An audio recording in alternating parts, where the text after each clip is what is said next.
me dire quelle formation il sert pour exercer le métier?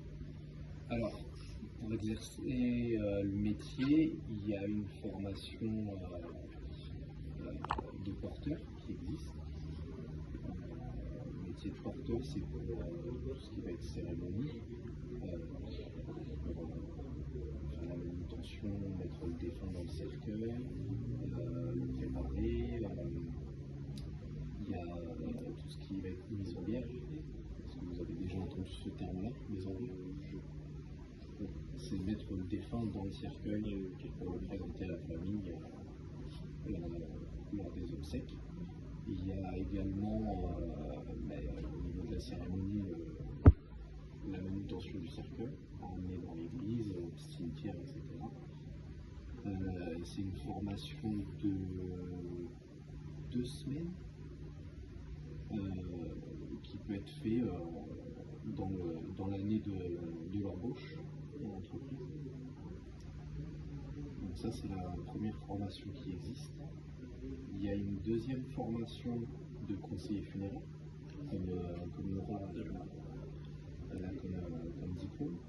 Et là, c'est une formation qui est un petit peu plus aboutie sur l'accueil des familles, la réalisation de contrats obsèques, la réalisation de devis, la vente de produits funéraires.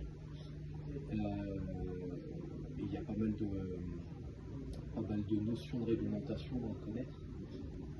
C'est une formation qui compte 270 heures et on a une insertion en entreprise pour pouvoir mettre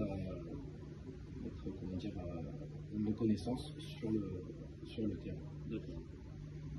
Et il y a encore une autre formation, mais ça va être pour les gérants des structures funéraires, qui va être propre à tout ce qui va être gestion d'une entreprise, tout ce qui va être juridique, tout ce qui va être au niveau embauche de salariés, propre à vraiment une structure d'une entreprise. Voilà pour ce qui est formation. Oui. Comme deuxième question, c'est quoi combien d'années d'études? Il n'y a pas d'études précises puisque il n'y a pas d'école qui prépare à ce métier. C'est vraiment des formations professionnelles. Jusqu'à, on va dire, l'inhumation. L'inhumation, c'est quand on met le cercueil dans le caveau, au cimetière, ou à la crémation, parce qu'on récupère l'urne et qu'on la transmet à la famille. C'est une responsabilité parce que c'est pas un objet, c'est une personne. On est responsable de A à Z. On n'a pas le droit à l'erreur dans ce métier. La moindre erreur, la famille derrière va nous le faire savoir. Et dans ces moments-là, on ne peut pas se permettre de faire une erreur. On doit être toujours nickel.